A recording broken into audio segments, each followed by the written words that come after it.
매일 성경 묵상 나눔입니다. 8월 9일 화요일입니다. 오늘은 레위기 22장 10절에서 33절을 묵상합니다. 본문을 읽습니다. 일반인은 성물을 먹지 못할 것이며 제사장의 객이나 품꾼도 다 성물을 먹지 못할 것이니라.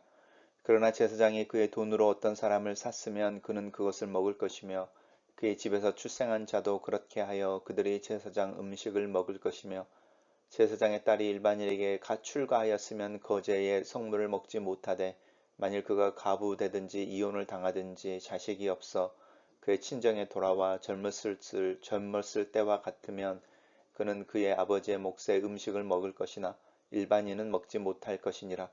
만일 누가 부지 중에 성물을 먹으면 그 성물을 그것의 5분의 1을 더하여 제사장에게 줄지니라. 이스라엘 자손이 여호와께 드리는 성물을 그들은 속되게 하지 말지니 그들이 성물을 먹으면 그 죄로 인하여 형벌을 받게 할 것이니라. 나는 그 음식을 거룩하게 하는 여호와니라.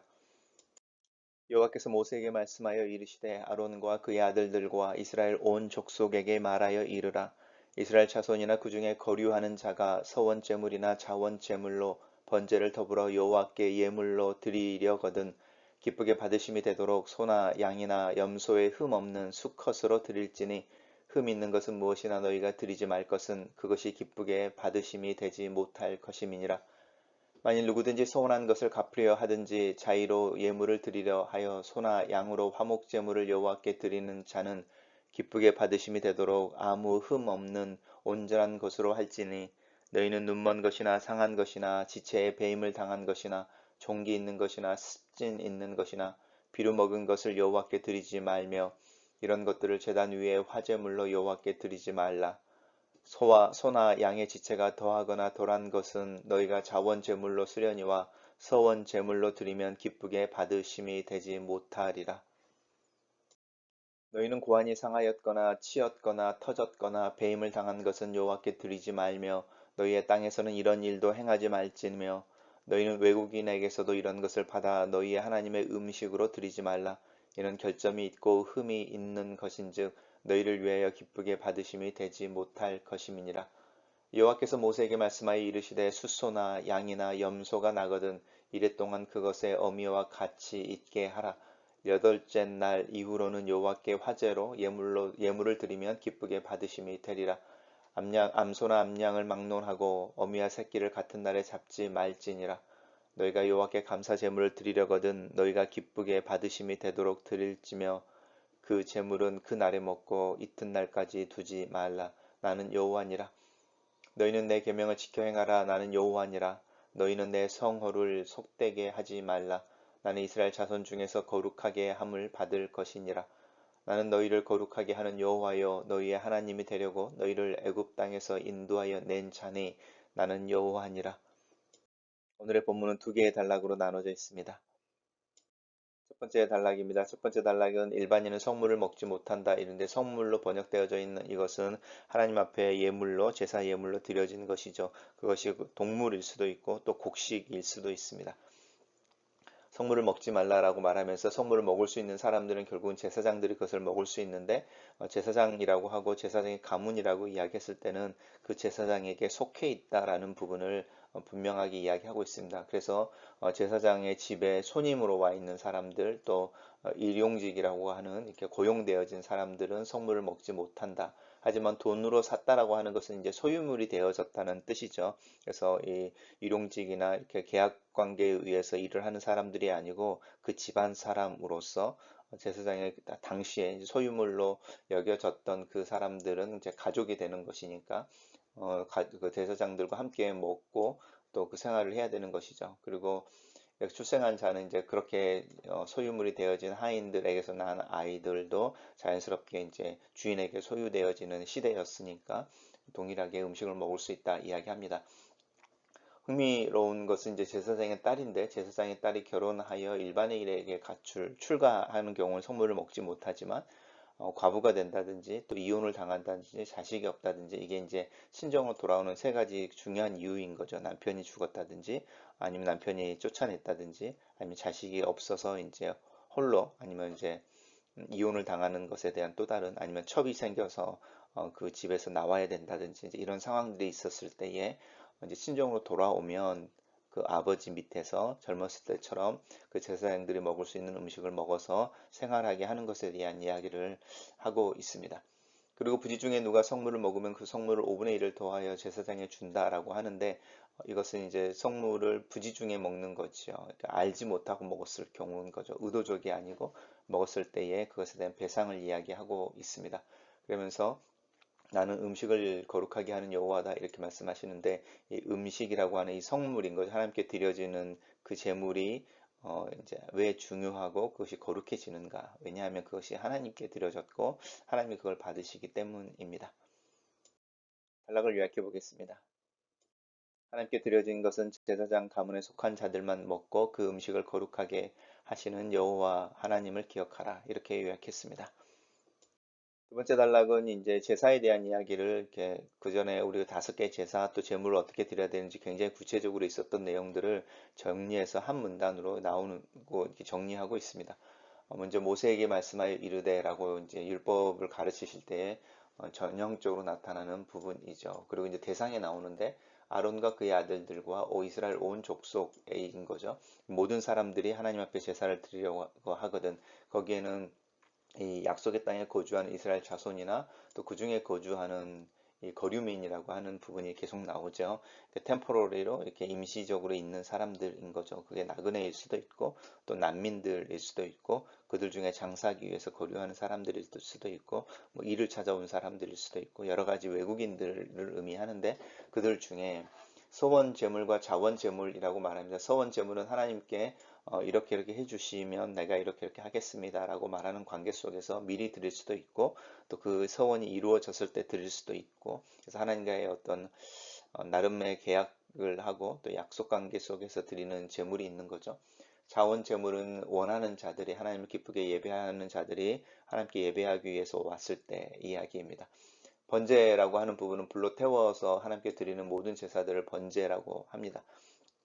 더불어 하나님 앞에 예물로 드리려고 할 때에 이제 소나 양이나 염소에 흠 없는 것으로 수컷으로 드린다 이렇게 이야기하고 있습니다.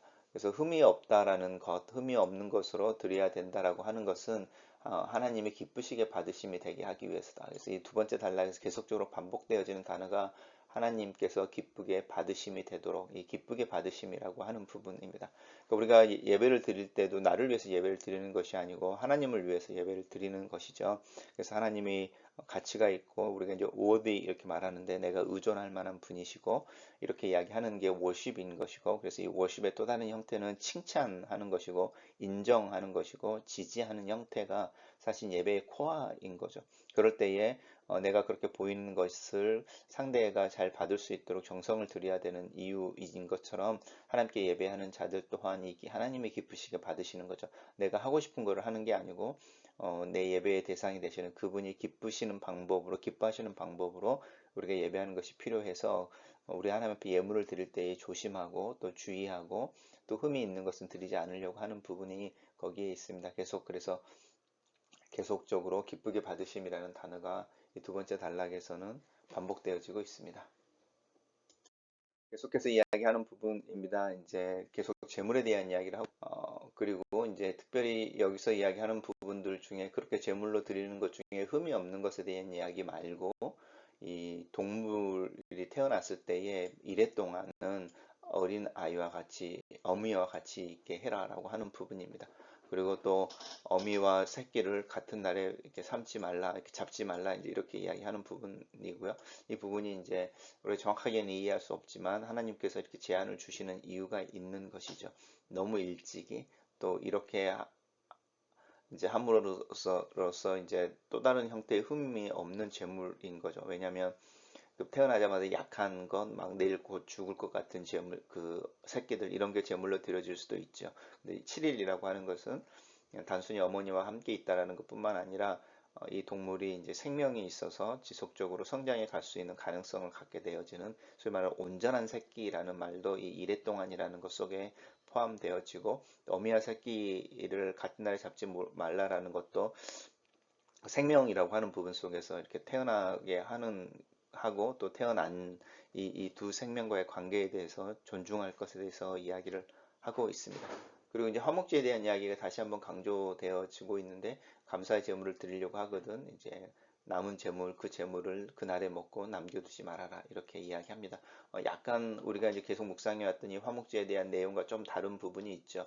이튿날까지는 먹어도 되고 3일을 남겨두지 말라 이렇게 말하는 부분인데 여기서는 이튿날까지 두라는 부분이고 또 암양에 대해서 이야기하고 이렇게 제사를 드리는 것에 대해서 이야기하고 있는데 순양을 드리는 것을 강조하고 있는 부분들 이렇게 한번 생각해 보시면 좋은 비교가 되어질 수도 있습니다. 분명한 것은 여호와께 예배를 드리는 거고 제사를 드리는 것이고 그렇게 여호와께 하나님이 원하시는 방법으로 제사를 드리는 것이 하나님을 기쁘게 받으시게 하는 예물인 것이고 또 그 예물을 드리는 것이 하나님의 계명을 지키는 것 중에 하나인 거죠. 우리의 생활 속에서 하나님의 계명을 지켜야지만 예배를 제사를 하나님이 원하시는 모습으로 드리는 것 또한 하나님의 계명에 순종하는 모습인 것을 기억하면 좋겠습니다. 왜냐하면 하나님은 우리를 거룩하게 하시는 분이시고 우리의 하나님이 되려고 우리를 애굽 땅에서 인도하여 내신 분이시기 때문에 그렇습니다. 이 맨 마지막 부분이 우리 하나님 앞에 제사 드리는 그 제사의 이유가 되어지는 거죠. 단락을 요약해 보겠습니다. 하나님의 거룩하심을 위하여 너희는 자원함으로 하나님께 제물을 드리고 그 규례를 따라 흠 없는 제물과 절차를 따라 하나님께 제사 드리라 이렇게 정리했습니다. 첫 번째 묵상 나눔입니다. 성물이라고 불리는 음식은 하나님께 개인적으로 드려진 제사의 예물이다. 성도들은 하나님과 개인적인 관계 속에서 하나님께 예물을 드린다. 목회자들은 하나님과의 개인적인 관계에서 하나님의 공급하심을 받고 먹고 산다. 성도들의 목회자의 생활을 보장하거나 살게 하는 것이 아니라는 생각을 하게 된다. 하나님을 통하지 않는 관계, 하나님을 매개체로 삼지 않는 관계는 결국 깨어지고 마는 것을 경험한다. 내 주변에 있는 이들이 하나님께서 보내셔서 내 옆에 있게 하시는 이들이라는 관점만이 내가 그들을 용납하고 용서하고 그들 옆에 설 수 있는 용기와 또 그들을 내 옆에 있게 하는 관용을 가능하게 하는 것 같다. 하나님과 개인적인 관계는 굉장히 배타적이고 절대적이고 무관용적이다. 마치 내 몸에 바이러스나 병균을 용납하지 않는 것처럼. 그런데 그 몸으로 누군가를 섬기고 사랑할 수 있다. 하나님과 관계는 때로 이 배타적일 만큼 철저하게 개인적이고 하나님과 일대일 관계로 살아가야 하지만 이런 일대일의 관계들이 모여 교회를 이루고 그리스도의 몸을 이룰 때 그 몸은 다른 이들을 섬기고 그들을 위해 죽을 수 있다. 두 번째 묵상 나눔입니다. 온전함, 흠 없음에 대해 생각해 본다. 육신의 온전함을 넘어서 예배하는 자의 마음의 자원함이라는 온전함이 요구된다.